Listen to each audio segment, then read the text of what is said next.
Most disappearances in the national parks follow a predictable, tragic pattern.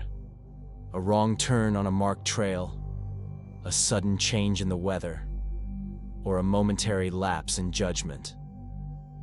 But the case of Ranger Thomas Miller, badge number 402, defies every standard metric of search and rescue.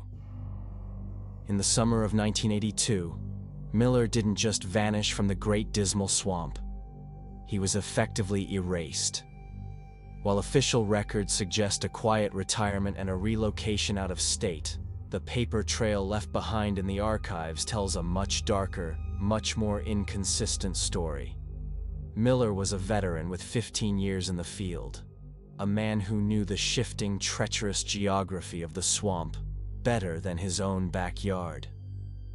On August 14, 1982, he checked in for a standard 48-hour solo patrol. At exactly 2 a.m. on the second night, his radio went silent. When the search party reached his remote station the following morning, they found a scene frozen in time. A service weapon left on the desk, coffee still warm in the mug, a vehicle fueled and ready to drive. But the true mystery lay within the final 3 pages of a logbook that caused an immediate, high-level lockdown of Section 4. Those who have seen the leaked photocopies describe a handwriting that starts out clear and professional. But as the hours progress, it begins to vibrate with an unmistakable tension. The first entry, dated August 15th at 3:12 a.m., notes a subject spotted near the north trailhead. Something that moved with a gait so unnatural, it seemed to be mimicking a walk it hadn't yet practiced.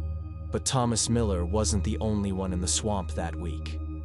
3 miles south at a private hunting camp, a man named Elias Thorne reported a sequence of events that the local sheriff's office refused to include in the official disappearance report.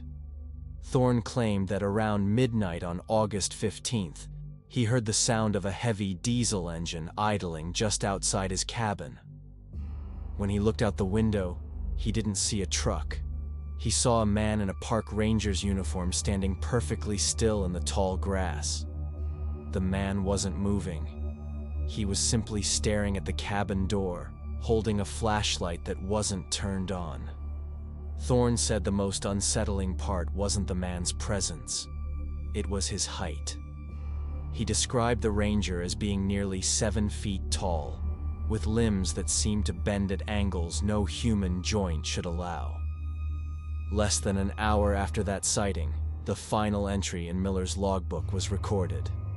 A single sentence, written with so much pressure that the pen tore through the paper. It simply said, "It is wearing my name tag." No tracks were ever found. No signs of a struggle were recorded. Just a perfectly functioning ranger station, sitting empty in the middle of a swamp that hasn't given up a body in 40 years.